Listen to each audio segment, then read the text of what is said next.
ఓం గం గణపతయే నమః. స్వర్ణలక్ష్మీ నమస్తే అస్తు పరబ్రహ్మ స్వరూపిణి రాజ్యం దేహి ధనం దేహి సర్వకామాంచ దేహి మే. స్వర్ణలక్ష్మి అమ్మవారు ప్రతి ఒక్కళ్ళకి బ్రహ్మ జ్ఞానాన్ని ఇవ్వాలని చెప్పేసి నేను కోరుకుంటున్నాను. ఎవరికైతే బ్రహ్మ జ్ఞానం ఉంటారో వాళ్ళు చాలా బ్లిస్ఫుల్ గా ఆనందంగా ఉంటారు. అలాంటి వాళ్ళందరికీ రాజ్యం మంచి అధికారాన్ని పవర్ని ఇవ్వాలని చెప్పేసి నేను కోరుకుంటున్నాను. వీళ్ళంతా మేనేజర్లు అవ్వచ్చు, సి లెవెల్ ఎగ్జిక్యూటివ్స్ అవ్వచ్చు, ఎన్ఆర్ఐలు అవ్వచ్చు, ఎవరైనా కావచ్చు. వాళ్ళ జాబులో చక్కగా రాణించాలని, అంతేకాకుండా వీళ్ళకి ధనం విపరీతంగా ధనం మీ ఇంటి నిండా నిండుకొని ఉండవాలని చెప్పేసి కోరుకుంటున్నాను. దీనితో పాటు సర్వకామార్థ సిద్ధియే, మీ అందరికీ మీ మనసులో ఉన్న కోరికలన్నీ తక్షణమే నెరవేరాలని చెప్పేసి నేను కోరుకుంటున్నాను. సో అమ్మవారిని చక్కగా ప్రార్థిస్తూ ఉన్నాను. ఈ శుభ మాసంలో మనం ఫిబ్రవరి మంత్ యొక్క రాశి ఫలాలు చెప్పుకుంటూ ఉన్నాము. ఫిబ్రవరి మంత్ లో రెండు ముఖ్యమైన విషయాలు మీతో పంచుకోవాలి. ఒకటి, మనకి శుక్రమూఢము తో త్యాగం అయిపోయింది, అంటే అక్కడతో ఈ మంత్ 11వ తారీఖు అయిపోయిందని. తర్వాత ఏమవుతుంది, ముహూర్తాలు స్టార్ట్ అవుతాయి, పెళ్లిళ్ళు ఉంటాయి, గృహ ప్రవేశాలు ఉంటాయి, శుభకార్యాలు జరుగుతూ ఉంటాయి, జాతరలు జరుగుతూ ఉంటాయి. వీటితో పాటుగా మనకి ఫిబ్రవరి 15వ తారీఖు మహాశివరాత్రి జరుగుతూ ఉంటుంది. అత్యంత మోస్ట్ ఇంపార్టెంట్ అయిన పండుగ జన్మకో శివరాత్రి. మనిషి జన్మ ఎత్తిన తర్వాత ఒక్క శివరాత్రి అన్నా గనక మనం చక్కగా జరుపుకోగలిగితే భక్తిగా సమస్త పాపాలు సమస్త దోషాలు పోతాయని చెప్పేసి శాస్త్రములు వివరించడం జరిగింది. ఈ రోజును ప్రతి ఒక్కళ్ళు మిస్ కాకుండా చక్కగా సద్వినియోగం చేసుకోవాలని చెప్పేసి నేను కోరుకుంటూ ఉన్నాను. మకర రాశి కనుక చూసుకుంటే, ఈ రాశి వాళ్ళకి ఫస్ట్ ఇందులో ఉన్న నక్షత్రాలు ఉత్తరాషాఢ 2, 3, 4 పాదాలు, శ్రవణ 1, 2, 3, 4 పాదాలు, ధనిష్ట 1, 2 పాదాలంతా ఇందులో ఉంటుంది.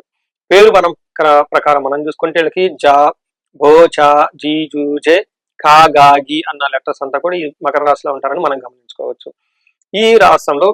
ఈ మాసంలో మనకి ఇంకా కొన్ని రకాల ముఖ్యమైన జ్యోతిష శాస్త్రం ప్రకారం ఇంపార్టెంట్ ఈవెంట్స్ జరుగుతూ ఉన్నాయి.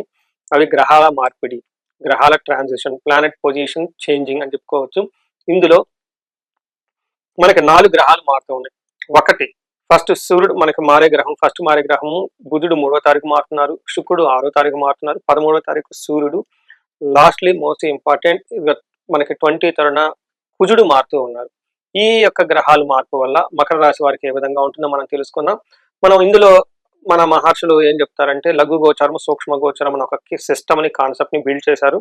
వార్తల్లో ముఖ్యాంశాలాగా వీటి యొక్క చిన్న చిన్న సంస్కృతం మాటలతో ఎలా ఉంటుందో, పదాలతో ఎలా ఉంటుందో వాళ్ళు చెప్పడం జరిగింది. ఈ ప్రకారం మనకి ఏం చెప్తారంటే, ధనం శత్రుపీడం శ్రియం విత్త సిద్ధిం, ధనం శత్రుపీడం శ్రియం విత్త సిద్ధిం, ఇవన్నీ ధనానికి సంబంధించిన మాటలే. అంటే మకర రాశి వాళ్ళకి ఫిబ్రవరి మంత్, మార్చి మంత్ చాలా వరకు ధనంతో కూడుకొని ఉంటుంది. ధనంలో ఉండే చాలా చేంజెస్ అయితే రాబోతున్నాయని గమనించుకోవాలి. అందులో ధనం ఫస్ట్ సూర్యుడి వల్ల ధనం వస్తుంది, బుధుని వల్ల కూడా సంపదలు కొత్త ఆపర్చునిటీస్ వచ్చేస్తుంటాయి, శుక్రుని వల్ల విత్త సిద్ధి అంటే అనుకున్న ధనం అంతా వచ్చే అవకాశం ఎక్కువ ఉందని గమనించాలి. మనకి కుజుని వల్ల కొంచెం శత్రువుల వల్ల ఇబ్బంది వచ్చే అవకాశం కూడా ఉందని గమనించుకోవాలి. సో ఓవరాల్ గా చూసుకుంటే ఒక్కొక్క ప్లానెట్ ఏ విధంగా ఈ రాశి వాళ్ళకి ఉపయోగపడుతుంది, ఎలాంటి చేంజెస్ ఉన్నాయో మనం తెలుసుకుందాం. సూర్యుడు వీళ్ళకి 2వ స్థానంలో ఉండటంతో కొంచెం జాగ్రత్తగా ఉండవాలి. ఎలాంటి విషయాలు జాగ్రత్తగా ఉండాలంటే, హీనత్వం, దుష్ట సంసర్గం, అంటే మీకు దుర్మార్గులతో సహవాసం చేయాలని ఆలోచన వచ్చేస్తుంది. దుష్ట సంసర్గం, దుష్టులతో సహవాసం చేయాలని ఆలోచన వస్తుంది. తద్వారా మానసికానికి శిరోగత, మనస్తాపానికి గురే అవకాశం ఎక్కువగా ఉంటుంది అని గమనించాలి. నిష్ఫలం కృషి వాణిజ్యం, ఏదైనా పెద్ద పనులు కానీ కొత్త పనులు కానీ కనుక ట్రై చేస్తే అందులో అంత రిజల్ట్ రాకుండా ఉండే అవకాశం ఎక్కువగా ఉంటుంది. కాకపోతే ఇంతకుముందు మీరు ఆల్రెడీ చేస్తున్న పనులు చేసిన వాళ్ళకి, బిజినెస్ చేస్తున్న వాళ్ళకి పెద్దగా ఎలాంటి నష్టం కానీ ఏమి ఉండదు, జాగ్రత్తగా ఉండాలని గమనించుకోవచ్చు.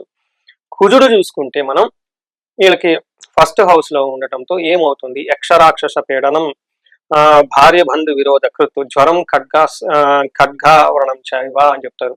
అంటే బాడీలో వీళ్ళకి హీట్ వచ్చి కొంచెం వైరల్ ఫీవర్ లాంటివి వచ్చే అవకాశం ఎక్కువగా ఉంటుంది. వీటితో పాటు కనపడకుండా మీకు నైట్ టైం నిద్రపోకుండా ఉండటం, మీరు ఏదో తీక్షణంగా పని చేసుకుంటే అన్ఎక్స్పెక్టెడ్ గా ప్రాబ్లమ్స్ రావటం, యక్షరాక్షస పీడనం అని చెప్తూ ఉంటారు. అంటే తెలవని బాధలు అయ్యో ఉండే అవకాశం ఎక్కువగా ఉంటుంది.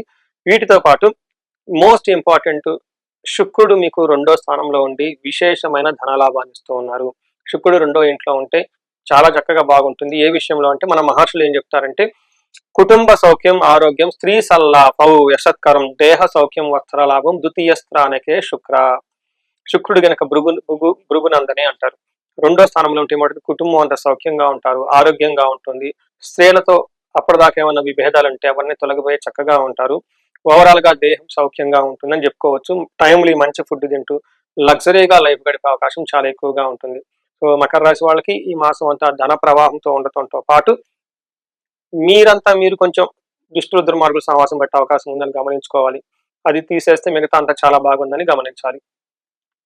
నక్షత్ర ప్రకారం చూసుకుంటే వీళ్ళకి శ్రవణ ధనిష్ట 2 నక్షత్రాలు ఉంటాయి. ఇందులో శ్రవణ నక్షత్రం వాళ్ళకి తర్వాత ధనిష్ట నక్షత్రం వాళ్ళకు కూడాను ధనం విషయంలో కొంచెం పొరపాట్లు చేసే అవకాశం ఎక్కువగా ఉంటుంది కాబట్టి అలా పొరపాట్లు చేయకుండా చాలా జాగ్రత్తగా ఉండటం చాలా మంచిది. సో ఈ రాశి జన్మరాశిలో నుంచి రెండో రాశిలో ఎక్కువగా గ్రహాలు ఉండటంతో కుటుంబానికి ధనానికి సంబంధించిన వ్యవహారాల్లో కొంచెం గమనించుకుంటూ ఉండాలని చెప్పేసి నేను మనస్ఫూర్తిగా మీ అందరికీ చెప్తూ ఉన్నాను. పరిహారాలు కనుక చూసుకుంటే ఈ రాశి వాళ్ళకి చక్కగా ధనం వచ్చే అవకాశం చాలా ఉంది కాబట్టి ఇలాంటి ధన ప్రవాహం ఇంకా మీకు రావడానికి స్వర్ణలక్ష్మి విశేష హోమం చేయించుకుంటే చాలా బాగుంటుంది.